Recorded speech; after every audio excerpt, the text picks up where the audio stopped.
Much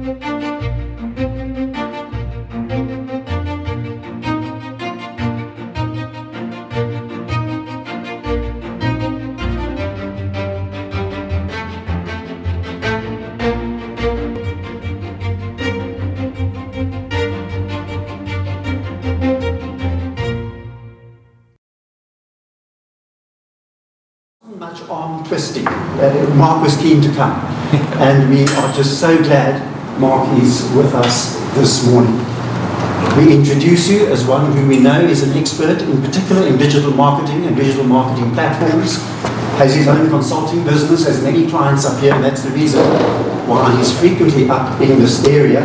And we capitalized on that opportunity just to ask Mark if he could come to us and share with us this morning, both in the area of the secrets of marketing and the surprises of marketing. I do want to conclude and say that we're also grateful that Mark is quite prepared to focus on the very unique needs of micro-entrepreneurs, startups in other words. Marketing for startups is a different ballgame altogether for others who are not established.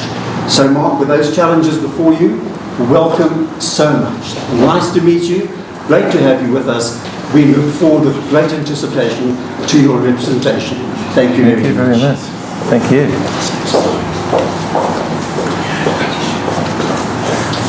Well, thank you for the opportunity, and thank you for the invitation.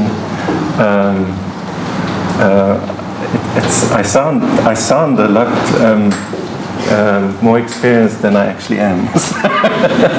But we'll try. We'll see what we can do. I'll just give you Did you put the mic on? That's right, yeah. Is it working? I hope so. Just a quick, if you can see it, sorry, the colors are not great. A quick introduction. I am the owner and founder of Beachweather Media. We're actually legal marketers, so we help mostly law firms and legal organizations right across the world. We're fortunate to work with law firms in all over Europe, in the States. We're the official marketing team for the International Commercial Law Alliance.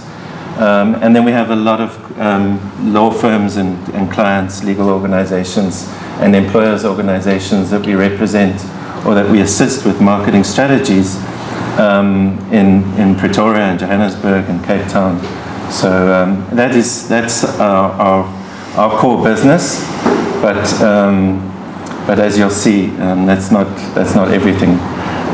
So what do we do at Beachweather? We reimagine how law firms approach marketing and reputation management, and our methods are fairly simple. Why are we called Beachweather? Well, by the time most of our clients arrive or call us or set up a meeting, they've had enough of their own marketing teams or the people that were marketing for them. They're stressed out.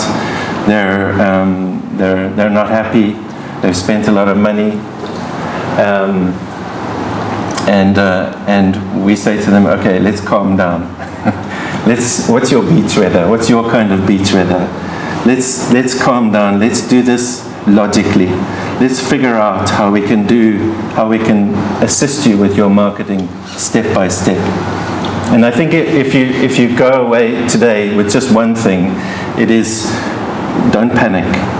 Just go back to basics. Trim everything back from your marketing and start again. Start looking at it from the beginning again. And I hope that we'll, at least today, I'll be able to give you a little bit of beach weather. Mark, if you did have said that you're from Cape Town, yes, you would have explained beach weather. Yes, it does. I must say, my wife is from Pretoria. We stayed here for many years, and then we escaped back to Somerset West. And my business is in Stellenbosch, so it should actually be wine weather, not beach weather. But anyway, we like the beach. So what I thought I'd do today is I am a serial entrepreneur. I've never been a legal marketer I've only been a legal marketer for less than a decade, but I have had other businesses that I've had. My aim was always to start a business and sell it. As you know, that's our aim, is we try and get it to a point where we can find someone to take over that legacy, or we can sell it.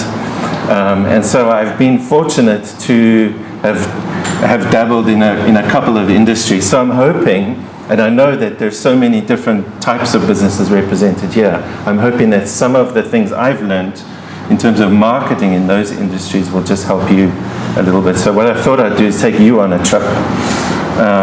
Let's leave the beach, let's go on a bit of a journey. And what I thought I'd do is highlight some of the industries or businesses I've been involved in, and what I actually learned from a marketing perspective from all of them. I'd do all of the businesses I've had, but we'd be here forever, so I just picked out a few. The first is marketing incentive tourism. It's a unique type of business in that we work with corporates. We worked with corporates in terms of setting up packages for their marketing incentive. So if you have a marketing incentive for a lot of people that are selling on your behalf, you would either do some kind of incentive to say, if you sell so, it's like a Tupperware thing, if you sell so many, you'll get a car, or if you help me with this, I'll incentivize you with some extra money. For a lot of corporates like Mercedes-Benz and Goodyear Tires and things like that, the incentive is we get all our salespeople together and we take them somewhere, anywhere in the world, and we set up a great big trip for them. And so our job was to design incentives for corporates coming to South Africa. And that was in the early 90s. There was a lot of competition. There were a lot of corporates. South Africa just opened up. There were a lot of corporates interested in coming to South Africa and sharing the South African and the African experience with their salespeople and rewarding them for their good work. But they were doing it with a specific purpose. There was a reason why they were doing the marketing, that sort of incentives. So that was great fun, but we had to compete with a lot of people. So we would have set up a company called a destination management company, and our aim would have been to get the overseas operators to ask us to set up a proposal for them, costings, an itinerary and things like that. It's great because you can be as creative as you want. Usually the budgets are quite big, so that's nice. But you're competing against other South African companies who are trying to get the same business, and it's highly competitive. And so there were all sorts of little tricks and things that people were getting up to. And if you were one of the small guys, you couldn't compete on price. And I think that's a case for some of us here, is we've got competitors that really we can't seem to beat. So the first thing I learned in marketing then was how to deal with competition. It's probably not the first thing you want to deal with when you're thinking about marketing. You probably want to think about your website or social media. But competition is real. Some of us are in industries where it almost feels like there's too many of us. In the early 90s, you were probably if you were in Cape Town, it felt like everybody had a little microbus and they all had a little tourism business and they were transporting tourists. Well, there was a need, but eventually it just became too much. And then there were the big guys that formed groups, and then they started competing on price, and if you were small, you couldn't do anything. So we had to figure out how to deal with that type of competition. The first thing is address the core need, not the competitor. Don't try and beat the competitor, because they're busy with their own thing. You need to concentrate on the core need. So if we needed to figure out how to beat our competitor, we needed to make sure that the product we were going to offer them was going to be completely different, something the competitor had not even thought about. And even if we were using the same destinations, how would we address that description in a better way? The other thing that nobody else, we realized, was doing was marketing incentive. The reason these corporates were coming to South Africa was they had a purpose. They needed those salespeople to become loyal to sell more. So we needed to address that. Everything on our itinerary and our incentive had to make time and space for the client to address their salespeople and say, this is why you need to sell more for us. And so that's what we concentrate on. Our end goal was to show them that at the end of the trip, there would be a way of measuring how successful this incentive had actually been. And we got pretty good at that. So that was good. Differentiate your offerings. Sometimes it's difficult if you're offering the same thing as the other person. But if there's a way that you can differentiate what you offer from someone else, whether it's on quality, whether it's on the type of service, whether it's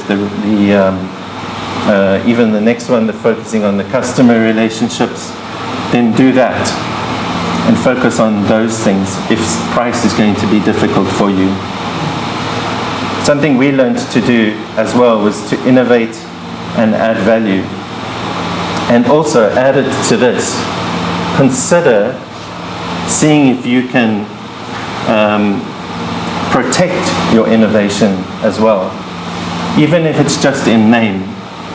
So if you've got a similar type of service, but you can tweak it in a different way, name it, and then go and see your friendly trademark attorney and see if you can trademark or protect that idea that you have.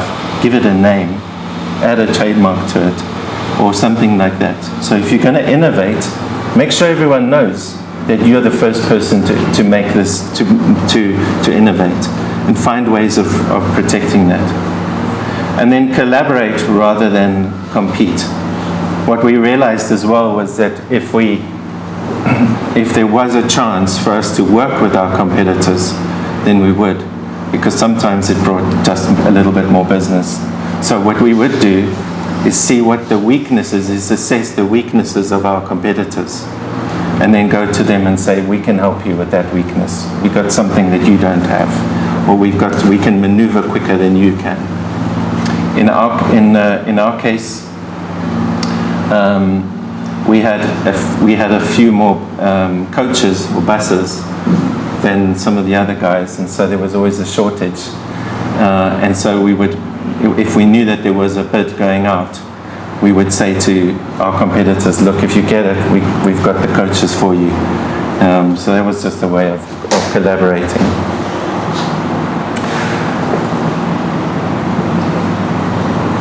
Well, I got bored of that and decided to go into jazz. But jazz is my love. My hope was to open a nice big supper club in Cape Town at the Waterkant. But that never happened, so I just settled for a smaller jazz club. There was a venue near the station that had a bit of a backpackers set up, and they had a venue going. So I thought at that time jazz was big in Cape Town, and there was a need for more jazz clubs. But marketing if some of you are here in hospitality or restaurants or whatever, it's a nightmare, because there's so many things you need to think about to market. And the problem with that is that very quickly your marketing budget gets out of hand. And very quickly you don't know whether what you're spending is actually worthwhile. And so I learned very quickly how we needed to, what we needed to do. So we needed to get better at managing your marketing budget. So perhaps the beginning of the year is a great time to reboot your marketing budget. Really, really look carefully at what you're actually spending. And remember that there are things you think that aren't related to marketing that actually are related to marketing. So it's important to correctly identify your direct and your indirect marketing expenses. So even if you're entertaining someone who's a potential client, that's a marketing expense. Whatever, there are lots of things you might think aren't marketing expenses that are. And anyway, there are a lot of us spending money on Google Ads, social media boosting, leaflets. Leaflets for us got out of hand. We'd also hook up with some guys who had tour operating companies, and we'd convince them at the end of their tours to the Winelands or wherever they were to bring their clients to the jazz club. It was a great idea because it brought lots of people, but it got expensive because sometimes there would be free drinks, or you'd be treating that person as a VIP, and you forget that needs to go to your marketing budget, and suddenly you feel like you're losing control. When you've figured out and you've identified all your marketing costs, rank them on their return on investment for each item. Because you might be surprised by something. Maybe you think you're doing Facebook boosting, but you can't figure out whether you got anything out of it. That's the problem. Maybe you need to stop spending on that. Allocate your marketing costs to sales to determine the cost of sale. And I think sometimes we forget that there is a cost to sale. So we need to make sure that we're keeping that percentage. When we're dealing with law firms, our cost of sale is between 5 and 7%. It's very low. But we have to stick to it because we cannot go higher than that because of the way that their time and their products are structured. So we stick to that. We keep it like that.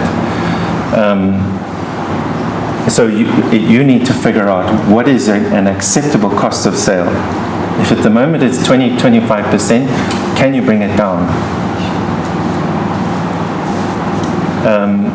And then cut the budget if necessary. Be brave. We always say measure and be brave. Measure and act. Cut the budget. During COVID time, we got a lot of people that were writing articles, marketing articles that said, don't cut your marketing budget because then you're going to lose out. It's when you should be spending more on marketing. No. Cut the budget. Concentrate your money on what's most important, on the thing that's bringing you the most leads. That's what you should be doing. Don't think you need to spend more on promotions and boosting. Maybe spend less and find other places to spend your marketing budget. I don't know how your businesses are structured or how you do what you're spending your marketing on necessarily. But if there's one thing you can do this month, that's go and check your marketing budget. Make sure you've got everything in there and then measure it carefully and then be brave. If you've got someone who's helping you with your social media and it's just not working out, be brave. Let them go. Or tell them this is not working out. Can you help me? Either you need to reduce your price, your cost, or help me find a better way of getting leads or referrals or something like that. Yeah. Sorry, I had a question. Is there a percentage that you would advise? It would depend. It would depend on the industry. So, for instance, for our jazz club, we knew we accepted 15 to 20% cost of sale, which is high maybe, but for that kind of business, race hospitality, you need that. For law firms, 5 to 7%. So it's different for every industry. But when your cost of sales starts going over 20%, then you really have to be clever and tight and watch the return. What do you mean with the percentage? The reason why I'm asking is some people will measure ad spend or their ROAS on how much they get back for every rand spent. You obviously measure it in a different way. So it's you're allocating your marketing costs to your cost of sale, and then you're measuring your cost of sale against that you got you got your pricing or your revenue, and the percentage of that, the cost of that sale is determined against your revenue. It'll be what I'll do is send you what I'll do is share the formula that we use to determine your cost of sale. Yeah. Because it's not like you say, it's if your return on investment is less than 5 to 1, then it's... Oh, I see what you mean. Okay. So what I'm doing is, if I'm determining that I'm going to spend this much on social media, what you will need to do is make sure that you've got a goal in mind. I want this many leads out of this much promotion. Because if I don't get this much, I'm not covering my costs. So let's see if I can cover my costs first. And then once I'm getting better at doing ad spend, for instance, Google ad or social media boosting, I can start pushing that goal up. Does that make sense? Okay. All right. Enough of the jazz club. Let's go to holiday resorts. We're still semi in the tourism bit, aren't we? I started doing marketing for a few destinations, a few resorts, a few lodges. Got an opportunity to get involved if you've been to the wilderness, you might recognize the Boardwalk Lodge. If you pass through wilderness, you see these beautiful wooden cabins up on the side of the mountain. That's the Boardwalk Lodge. And so we started getting involved in managing that resort, and then eventually owning a part of it as well. Is there anyone here in the hospitality or guest house? Okay, that's good, because it's not a great way of making money. It's a good way of losing your money. It's like having a wine farm. Everyone wants a wine farm until you find out how much money you lose. It's like a hobby. It's a really expensive hobby. This was a very expensive hobby for myself and my wife. But it was good for learning about marketing and learning about ways of getting more people into the lodge and boosting our reputation as well. And there was a lesson here, and some of you might have been dabbling in this. That's managing influencers and third-party sellers or promoters. In this case, it would be like third parties like Booking.com or LastMinute.com. Influencers might be publicists or PR companies, or in today's day and age, the many influencers we see. And it's very quickly and very easy to get into trouble when you're dealing with influencers and third-party promoters. For instance, in our day, there wasn't a lot of TikTok and Instagram, but we had plenty of travel agents and tourism promoters that would say they want to come along and promote us. And it's quite easy, because if you've got a spare room, you can book them in there for a night, and then you hope for the best. But that's crazy, because number one, cost of sale, right? Because they're staying in a room that needs to the laundry needs to be done, cleaning. If there's walk-ins and you've got them in a room, you've got no space. So that's a cost, that's an expense. But also we weren't able to control the outcome of the promotion. So if you are thinking of using influencers, or someone is offering to promote your business for you, be careful about that and be deliberate about it. Don't leave it to them. Set clear goals. Sit down with them and define the objectives. You also need to define the objectives. What am I actually wanting to achieve out of engaging an influencer? and set the KPIs that you want. What sort of engagement rate? If you're doing if it's a social media influencer, what sort of engagement rate do you want? And what sort of conversion do you want as well?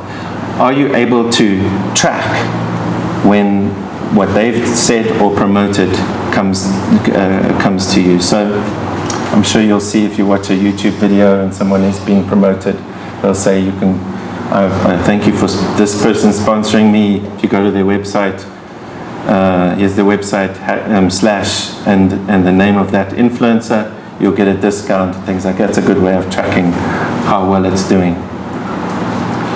Choose right, and make sure that you align your brand with your brand and your target audience. So it doesn't help if you're getting an influencer or a promoter that speaks mainly to a demographic that you don't even sell to. I mean, then you're just leaving it to it's in the wind. Focus on engagement over followers. So it doesn't matter if they say, one person comes and says, I've got 150,000 followers, the other one says, I've got 250,000 followers. That doesn't mean they're better. It just means they got more followers. Engagement is more important. Ask them about their engagement rates. How much? Have they ever tracked when they promote something whether their client actually gets anything out of it? And you're allowed to do that. We had for the lodge, we had a well-known PR executive come and stay with us. And when I found out that they were who they were, I comped their first night, and they were very happy, of course. And we struck a deal eventually. I said to them they can have so many nights at the lodge every quarter, and in exchange I wanted to have some publicity in the channels that they were promoting. So they had the Mount Nelson Hotel, they had a few really good hotels and resorts. But before I actually suggested that, I determined what is the cost? What is the cost of me doing this? And what am I hoping to get out of it? And then I sat down with them and said, hey, can we come up with something? You need a place to stay when you need to get away from the Cape. I've got the place, but I need your help. And the relationship worked out really well. But we were very careful because we monitored the performance, we signed an agreement, and we had an exit strategy as well. So we said to them, if this doesn't work, we can exit this as well. Also, if something goes wrong with the influencer and they say something naughty on social media, you need to be able to get out really quickly. So have an exit strategy as well. Okay. So I got tired of tourism. While I lived here in Pretoria, oh, you can't see that picture very well. We started two luxury community titles. One was called the Due East magazine, that was here in Pretoria East. The other one was called Centered, that was in Centurion.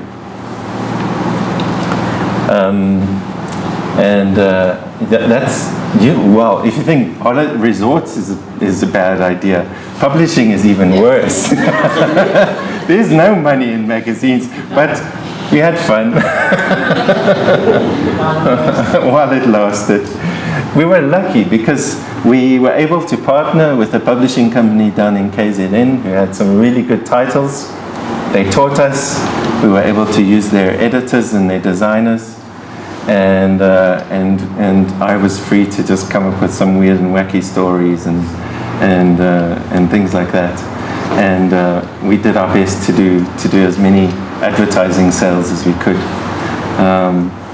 But that wasn't easy to convince someone to part with, 20,000 Rand for a half-page advert. It's crazy. But we learned a lot out of that, and we did so well because I'm sure you know the Get It magazine. We competed directly with Get It, and that was a Media 24 at the time Caxton and Media 24. Media 24 made us an offer we couldn't refuse. They said, can we buy your business and would you mind starting some titles in Johannesburg? And we said yes, we'd be happy to. And a couple of months later we realized why they bought us. That was just to shut us down. But we were fine, we'd made our money and we'd had fun along the way.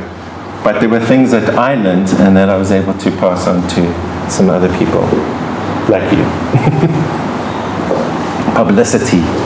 Publicity is a dying art. We think we need to advertise. Don't advertise if you can get publicity for free. Only advertise if you can't get the publicity. For instance, if a magazine comes to you and says, I'd like to, and a lot of them, if you're dealing with certain industries, they'll say to you, if you spend this much, I'll give you, on an advert, I'll give you a free advertorial.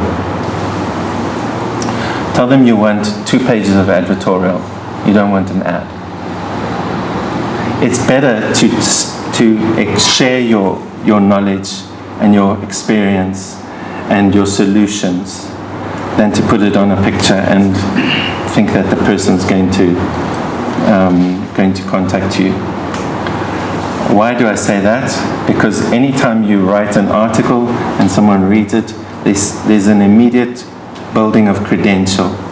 There's immediate authority in that. An ad is an ad. An article is authority. So if you can find a creative way of telling your story, or sharing your knowledge, or sharing advice, free advice, or promoting someone within your own company or yourself, then do that. Do it in a fun way. We got pretty good at that recently. We'd be able to go to people and say, do you want to buy an ad? They say no. We'd say, do you want what we call promotorials? We'll write an article for you. 2-page article, it's the same price as an advert. And we'll make it crazy. We'll write that, we'll sit and interview you, we'll come up with a cool angle to the story, and we'll do a special photo shoot with you as well. So some of the entrepreneurs that we worked with were quite happy to dress up in all sorts of garb and things like that, including Jeannie D. I just wanted to find out if you get invited to do a radio show host. It didn't help for me. I did over 30 where people phoned me and asked for advice and so on. Niente. Yeah. Are we allowed, in terms of not advertising, in an article for instance, or in a radio interview or TV interview, are we allowed, that's a negotiation with the publication house to name our contact details, or our brand name, because sometimes they don't allow it. Well, if they don't allow it, then you don't. Because they see it as advertising. If they don't allow it, then don't do it. So, I don't know. Say again? They'll do it if you pay for their time. Yeah. They know. No.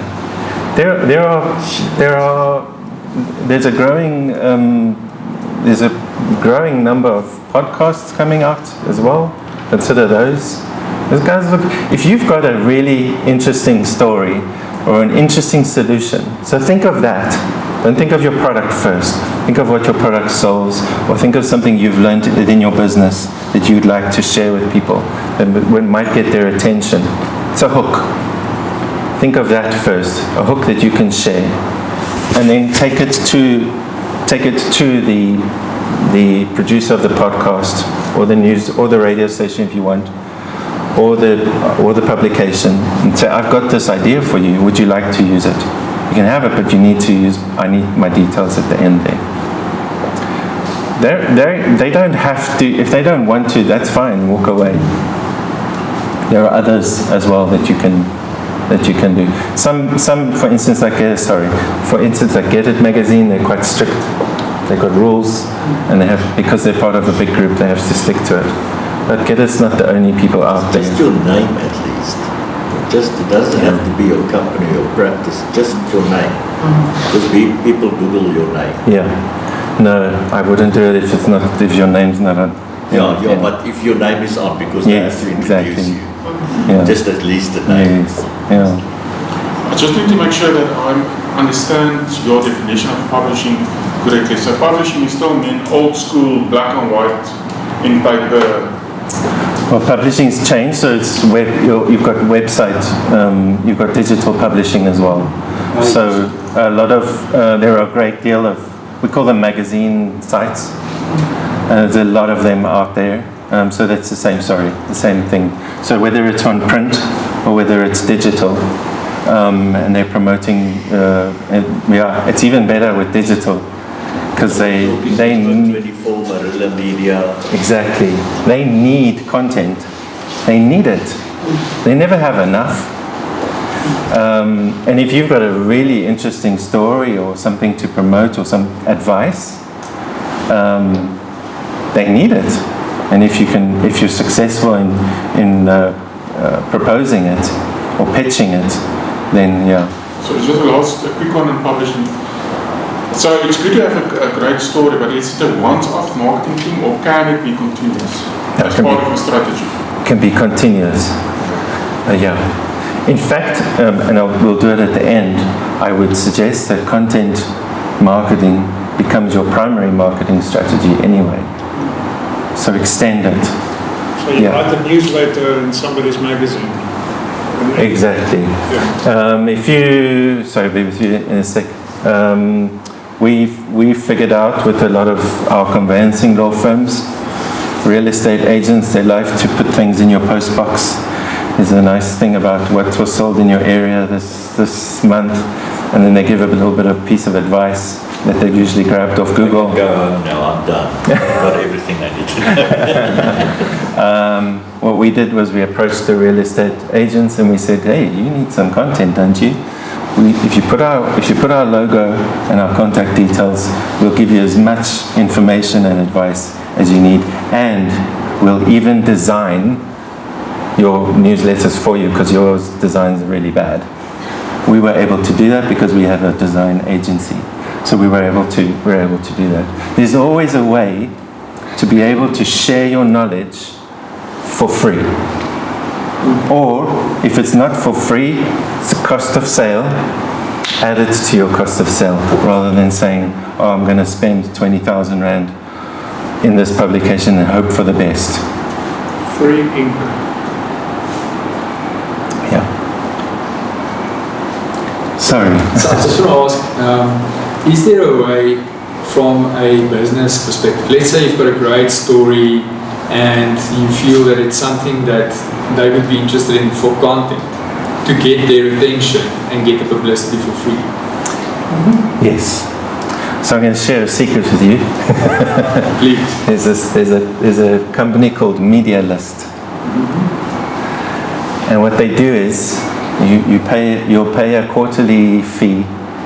Hopefully you can add it. Hopefully that you can put it in your budget. It's about 2,500 Rand a quarter.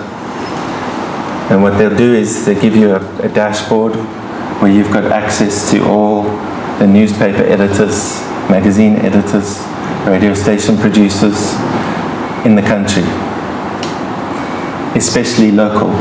So you can search by region, you can search by industry, you can search by TV, radio, whatever. And what you can do, and what it allows you to do, is it allows you to do releases. So you can set up different types of releases. You can do a pitch, or you can do a press release, or you can do an article, whatever you want. And so you write that up, set it up, stick it on their template, choose who you want it to be sent to, and send it out. And you'll be surprised how many people actually contact you and say, oh, this is great, I'm going to publish it. And then they add your name to it. Free. Well, it's not free, but it's better than some of the other stuff we have to do. So, yeah. It's a great, and that's, as I say, publicity is a dying art. Those are the kind of helpful tools that are also dying out. So it'd be great to support them as well. They're not paying me, by the way. What's the name of that thing again? Media List. Yes, I will share. I'll share the domain for you just now. So there's always a way. There's always a way to get published. Just be smart.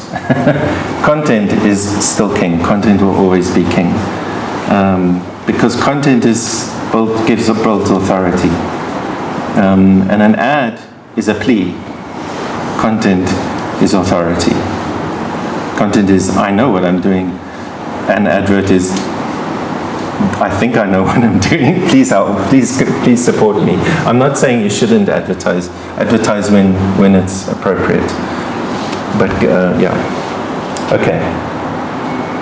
The last stop on our journey, and then I've got one or two other things, is law firm marketing.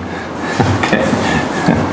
I fell into law firm marketing mainly because law firms were my biggest supporters in our magazines. So we were able to help, I'm sure you know, here in Pretoria, Adams & Adams, largest IP law firm in the Southern Hemisphere. There's a little firm up the road here, Barnard, that's in Brooklyn. And then obviously we expanded that to a whole lot of law firms and employers' organizations around the country. And we were surprised by, law firms are lucky because you always need a lawyer, so there's generally enough work to go around. But there are a lot of law firms in South Africa now, and they compete for a very small market. So they have to get better at marketing.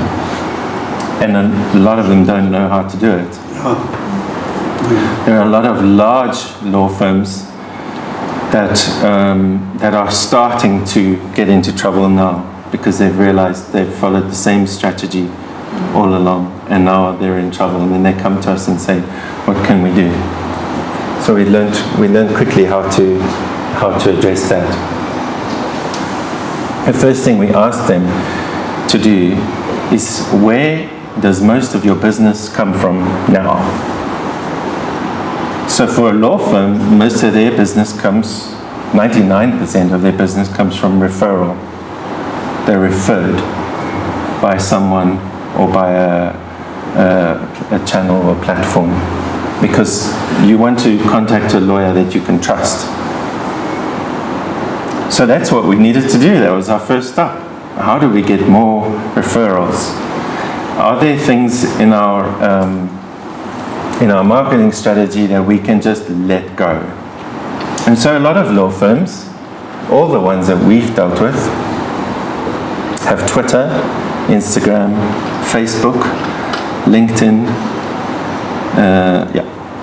and they all did Google Ads, and they were all promoting on these platforms. Most of the law firms we deal with now, LinkedIn. We cut all the other junk away. So some of the law firms, if we know that they're a family law department or a conveyancing department, we can still do some Facebook, but it's very limited. For them, we needed to help them decide between community managed platforms, that's Instagram and Facebook, a little bit of Facebook, but Instagram and TikTok are community managed platforms. In other words, you have to constantly manage the communication on that platform. You have to constantly be engaged with that audience. You have to be posting regularly, and you have to be able to be available at a moment's notice to that community. That's how you build the trust with that community. If you can't afford to do that, then you don't do it. Very few law firms have the ability to manage a community platform, and a marketer can't do it on their behalf. A lawyer has to do it. So that was easy for us to say, are we dropping Instagram? Yes. Are we dropping Facebook? Yes. Are we dropping X? Definitely yes, because there was a reputational risk for that. and we stick with connection platforms. LinkedIn is the most popular connection platform. It survives on connections. It doesn't worry about community-based. It connections and how active you are generally on that platform. You don't even have to do too much. You just have to like quite a lot. But that's what we do. So what I'm saying is, you don't have to do all the marketing. You don't have to do everything. If you're not sure about Google Ads, but your competitor's saying you should definitely do Google Ads, and you're not sure yet whether that's, you think, well, I suppose I better. Don't, until you really know whether this is something you should be investing your money in.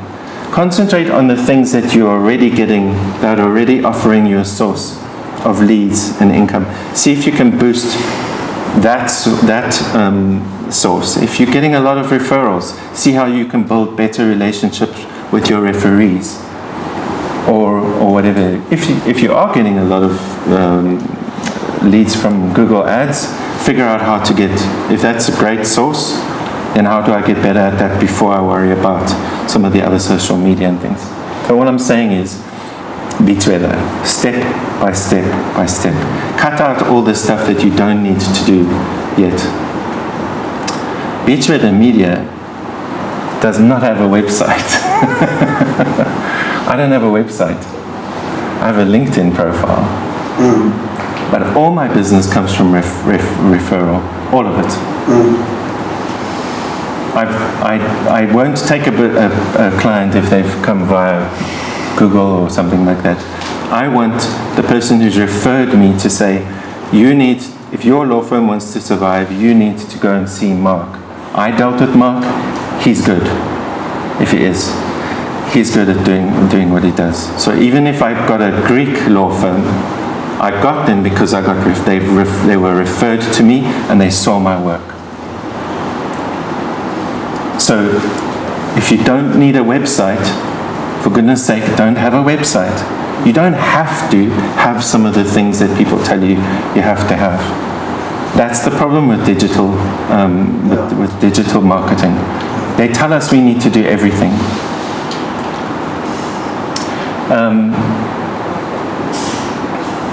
And if you do have a website, do it well. Do it properly, optimize it. I'll talk to you now about that. And you'll be surprised what that does for you. I'm sure you know about, some of you have been involved with or have used ChatGPT, or just some of the other Perplexity AI, some of those. I don't know how many of you have actually got work from ChatGPT, because it's happening. So you need to optimize your content so that ChatGPT can access your website, because you need to answer questions, right? Most people ask a question of ChatGPT. If you're the one answering that question, you get a lead, right? As long as you've got a nice form on your website. I hope you have. You don't, put forms on your website. Put a form on every single page on your website. Contact me. Okay. All right.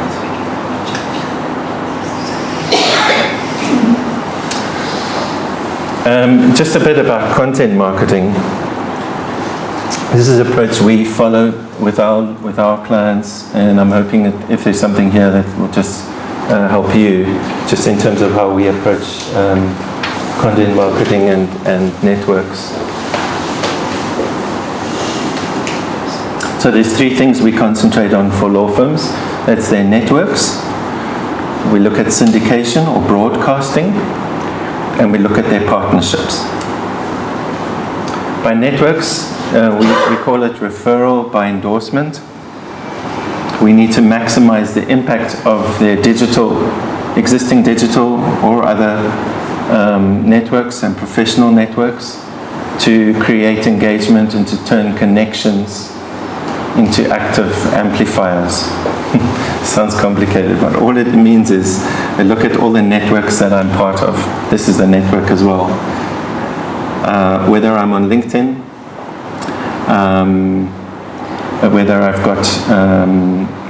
whether I'm part of a business network, whether I've got other contacts as well. Are there ways that I can work on those networks to boost to get them to amplify my message? So in the case of LinkedIn, what we would do is we don't worry too much about the page for the business. What we're really worried about is all the people that are connected to that business, employees or managers and owners. That's the most important part of LinkedIn. The more connections you have, the better. And the more active you are, the more you can speak to those connections as well. So we say to people, if you're on LinkedIn, set aside maybe a couple of hours a day, a month, and see if you can get at least 30 to 50 new connections a month. It sounds crazy, but there's method to it as well.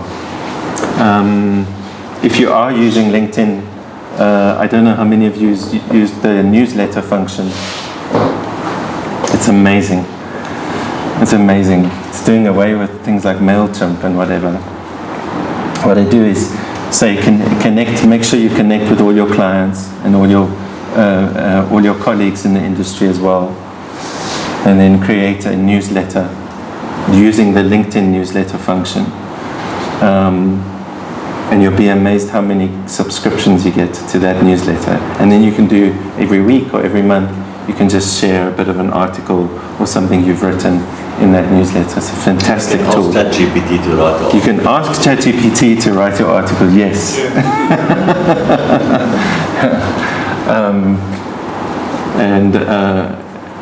And that's just, there's something cool that we've learned from LinkedIn is the engagement and the engagement rate on LinkedIn newsletters is phenomenal. It's better than managing MailChimp databases and things like that. LinkedIn is certainly filling that need, that desperate need when you send out a MailChimp newsletter and you send it to like 300 people and five people have opened it and 2 people read it or clicked on it and you just get depressed. It's just crazy.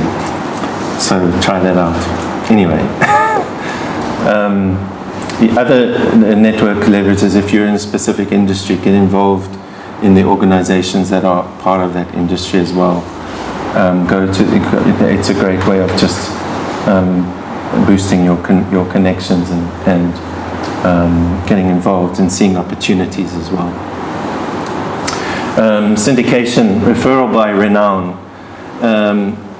This is where I try and find platforms that will share my content as well. So besides using MediaList, for some industries there are what we call syndicators. In other words, they take your content automatically and they share it with other media outlets as well. So if you're in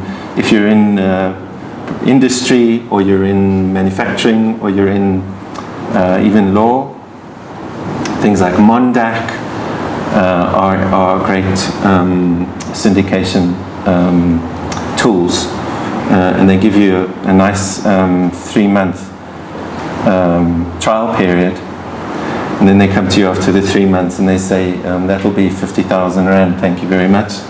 And then you go, no, I'm okay. Your content is out there forever. So you've done the job. Don't worry, they know they're happy for you to do that. So that's great. So keep finding routes and platforms that can push your message out further. And then partnerships, referral by credential. So we build authority with strategic collaborations with our industry colleagues and our business network. If you're able to collaborate with even a competitor or a fellow or someone who perhaps creates a product that's related to yours, and you're all going after the same target audience, see if you can collaborate with them, see if you can sell together, see if you can reach that audience together, or at least ride their coattails, or let them ride your coattails. It's a great way of just fishing together. This is a great example of fishing together. It reminded me of that story in that's very small, sorry, Luke chapter 5. Jesus says, find Simon on the side of the lake, and he says, can you take your boat out? I want to speak to the people. And Simon did, and then he says afterwards, okay, so now thank you very much. You can now go out to the middle of the lake and go and get some fish. And Simon says, hang on, we've been here all night and we didn't catch a thing. But he'll do it anyway. I'll let down the nets. This is the part that spoke to me. When they'd done so, they caught such a large number of fish and their nets began to break. So they signaled their partners in the other boat to come and help them. And they came and filled their boats. So they began, so much that they began to sink. Partner up. There are a lot of ways of partnering up. Partner up here. Partner up with people who you can help and share and sell your service or your product together. And also partner up. Make sure that you're partnered with someone who you can go and talk to when you're struggling, or they can just pray for you, or can help you come up with some ideas, or you can be accountable to as well. Partners generally, even in marketing, are a good thing. And I think that's me. Yeah. Thank you very much, Mark. Because excellent. Thank you for sharing your experience. You're welcome. That is very special. It's not just theory. It is what you've made your hands dirty with some businesses. In each market sector, you've had some experience. Yeah, no, you're welcome. There is basically 6 things that he shared with us, and I would like to give opportunity. Let's take each category. The first lesson that Mark, and then we just see there's a question in that category, so that we work quickly through the 6. The first thing was to deal with competition. How do you measure your competition's success? That's a question, so let's start that. How do we deal with competition? Is there any questions for Mark? I was just thinking, it's not so easy to measure it. Yeah, no, that's true. Yeah. I mean, it's not true to say we need to know our competition, First, who they are, and understand them, and have insights into their strategies. Yeah, I think if you are in a particular industry and you know your industry well, you'll automatically know how big your competition is. Yeah. You know, because you're sharing that pie of clients. If you're involved in the industry organizations, the associations that deal with your sector, you'll get to know your competitors very quickly. And there are a variety of ways of assessing how well a competitor does. Perhaps from a digital perspective, that's probably easy to measure, or you can find someone who can measure it for you. Or, if you want to know that, sometimes it's worth employing a search engine optimization specialist just for a week and ask them to do a keyword research for you. The reason you're asking that is because they're going to need to look at your competitors to assess what keywords are doing well, and then you'll be able to see, and those keywords are the ones that are doing well. If you don't have those keywords, then you can improve.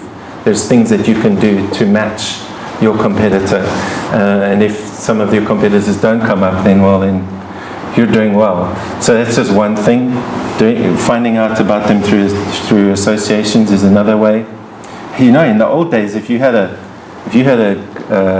fish and chip shop in the main road, and opposite was a shop selling kebabs, you knew each other. you knew not to when you were competing, and you knew what that person was doing and things like that. So sometimes striking up a friendship, seeing how they're doing, could be worth it. You know, sometimes we're just so suspicious. You know. Just on that, something that you mentioned, and I think you can get wrong very quickly, very fast, is if you go everything digital on all the platforms, your competition might be doing it, so your impression of the competition might be wrong. So how do you filter? Is there a way that you can filter that? How effective your competition are? You can, yeah. I suppose you're doing digital, as you're doing research. Most of the platforms are fairly open. When you search for something else, you can see how well their engagement does. You can see how many followers they have, those kind of things. So you probably could sort of gauge how they're doing. But as I said, the minute you start looking at your competitor and trying to figure out what they're doing is when you might get into trouble. So what you could do, if you're looking at some platforms, is set aside a month for this, a month for that, a month for this. So see how you can, if this life cycle of your business allows it. Facebook promotions or Google promotion, or Google ads or whatever, and see what the reaction is. Set aside a small budget to be able to do that. And if there's if something's happening, then maybe adjust it so you get better at it. But don't go great guns and start spending, 16,000 rand. We've got, for instance, we've got the two law firms. The small law firm cannot spend more than 5,000 rand on Google ads a month. The big one can spend 160,000 rand a month on Google ads. Well, great, it works for them. But the minute I start looking at my competitor, I'm going to get depressed. And you mentioned an important thing way in the beginning is to focus on your client's needs. Yes. Because that's where your focus should be, is to satisfy those needs. If you focus too much on the competition, you're missing your mojo. Yes. You're missing your personality as an entity. That's right, yeah. So if you satisfy your client's needs, then that's where the referrals will come from. Perfect, yeah. A lesson that we've learned, and that is something that we can take from this deal with the competition, but is to identify a worthy opponent. So on this journey, on this race towards the end goal, select a worthy opponent. Yes. So in looking at identifying your competition, use that also to identify who's a worthy opponent for you, because that strengthens you, that helps you to develop. Exactly. That we can take with us. Second thing was limit your marketing budget. Thank you for that. And it's a spectrum. He said definitely not more than 20%. So depending on the market sector, and check your cost of sales. I was in the engineering consultancy business, and we had a different way of putting it. We said 80% of our time must be income generating.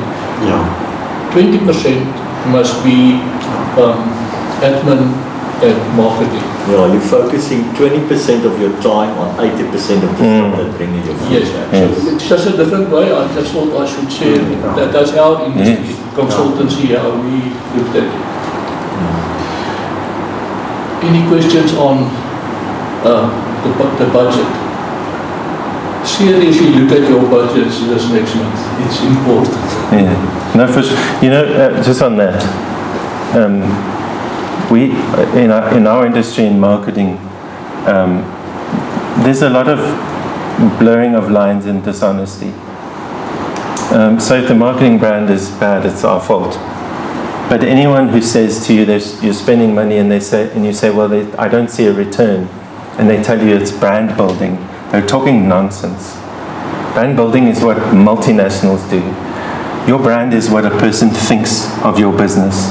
Your job is to get leads and sell products or services. If they're not helping you do that, then you need to cut them loose. If they come up with lots of excuses as to why something's not working, then you need to tell them, either you change your tactic, make a move, or I need to be brave and let you go, because I can't afford this blurry brand building, marketing kind of thing. Yeah, it doesn't work. It's not real. And there's many people like that. Yes. I went through, sorry if I don't want to, I went through 16 social media marketing companies in 1 year. Yeah, it's because they just didn't. Yes, you know? they follow the same sort of things. Yeah. It's a problem with us, and we have the same experience with that kind of thing. But I'm honest with law firms that I work with. If we haven't seen results within 6 months, I tell them I need to leave because I'm not helping you. We clearly don't understand your market enough, or your business enough, or you're not giving me access. For instance, for me, when I go into a law firm, I say, you need to give me access to your finances. I want to see what you're spending. I need to see how much you're making. I need to see what we're working with. If they don't, then I can't see the gains. So yeah. Thirdly, Mark said we must look at managing influence and third-party relationships. Ladislav, Booking.com. Here, your business is exactly facilitating it. Depot, in the case of insurance, there's many examples of third party. So Pierre is actually facilitating such a business. So he's on that side. So it's interesting to hear from you what you said. So thank you for that. But what is important is to test that third-party relationships, to understand that engagement is more important than followers. The number of clicks on Google is not what it's about, it's the actual engagement. Yeah. So, yeah, very well spotted. Fourthly, it was about publicity is more important than advertising. It's a fresh perspective, which I didn't hear before. And building credibility, going back to publicity, and which basically gives you authority and credibility. So your reputation is part of that. What I wanted to say, Daniel, there's some unpopular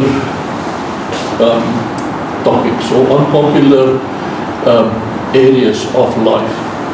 And a few of us are in that situation. So you offer a service that people don't really want to talk about, or they don't want to hear about it. So that's a different challenge, and that market needs increasing. I think the two of you, Patricia and Daniel, you must have a talk, because the marketing of your businesses are got different challenges. Berna, I think Faros as well, it's the same situation. So the services is not always popular in the community. Yes. And that brings a different dynamic to the challenge.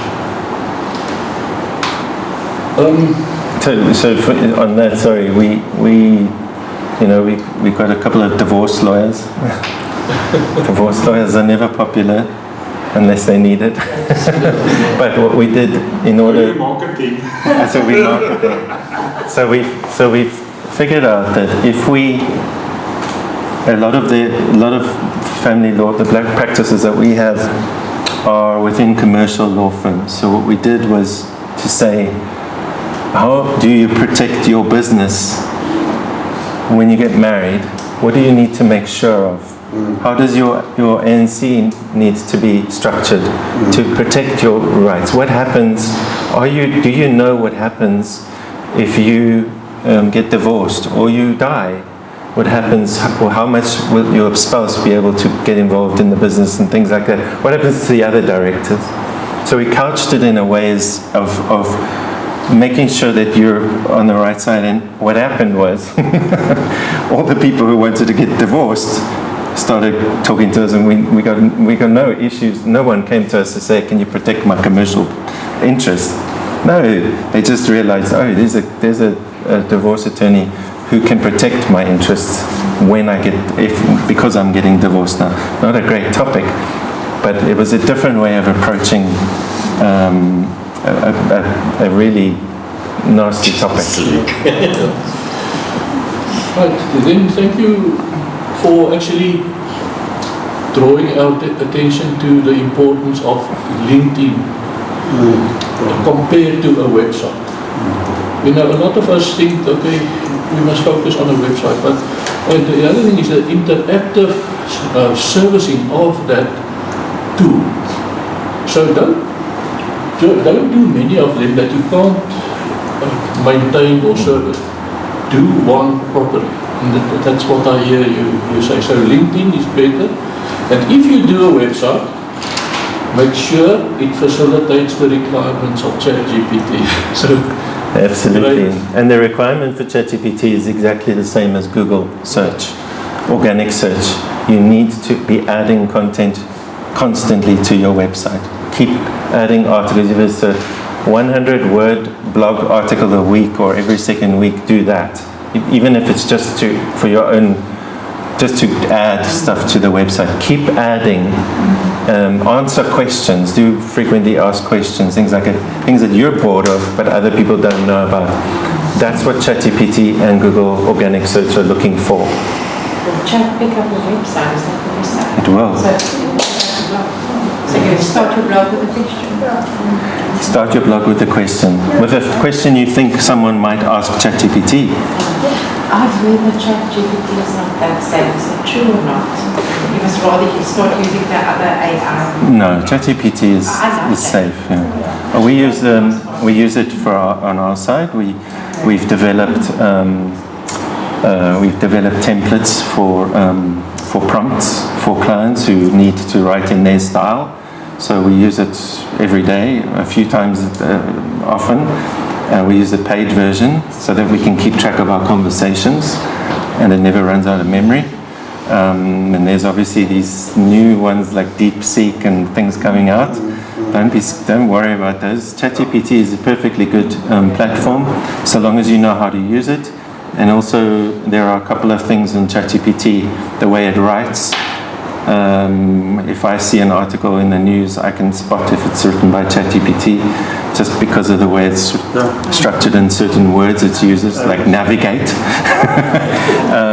And that's so just be careful with it, but don't share personal information on it too. But that's it. Your limitations and keywords and stuff like that is very important.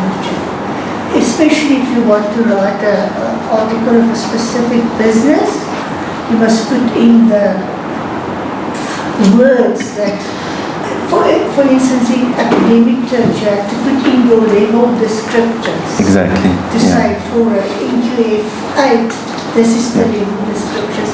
Then they come back with very good. Just on the blog, my son started the blog, he's in IT. Well, no, you will say he's a software engineer, sorry. But he started the blog, and out of that blog, he was approached for a niche area to write a book on. Oh wow! Yes. So it's connections flowing out and putting yourself out there as a specialist. Exactly. And yes. will come out of Yeah. Lastly, Mark shared with us the content approach, networking, syndicate referrals, your partnership referrals and credentials. What stand out for me was there's enough sunshine for all of us. Don't think that you've got to grab all the fish. Sharing all other people, let them come and also share in the opportunity. Absolutely. Yes. Mark, thank you. Yes. Because I belong to a couple of entrepreneur firms and stuff as well, and that is the one thing that all these guys are on about.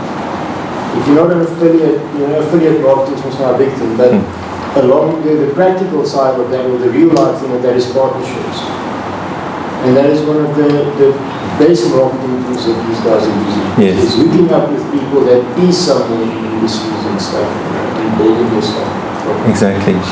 If a network, whether it's digital or real, doesn't allow you to get up and walk around and meet people and rub up against the other business and opportunities, then it's not a network or a partnership worth being part of. LinkedIn is like that in a digital stage. It allows me to get up from this chair and go to that chair and meet a few people along the way and talk to them along the way. If a network or an association doesn't allow you to do that, to even talk to your competitors, then it's not worth doing.